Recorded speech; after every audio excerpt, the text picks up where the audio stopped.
عندي مبلغ من المال للسداد أو لسداد الديون، هل تجوز فيه الزكاة؟ المبلغ المرصود لسداد الدين يختلف.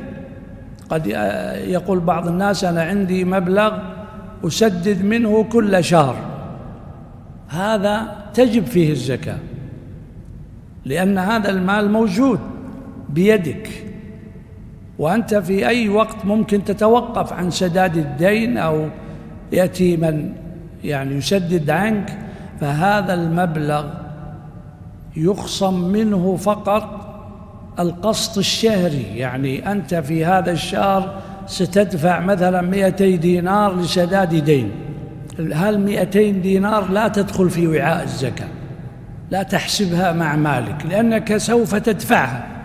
مثل الإنسان الذي مثلا يأتيه راتب 1000 دينار وهو يعلم أن 1000 سيبقى منها 200 دينار سيضعها في الرصيد، هذه تدخل في الزكاة. أما ما سيصرفه خلال هذا الشهر فإنه لا زكاة فيه.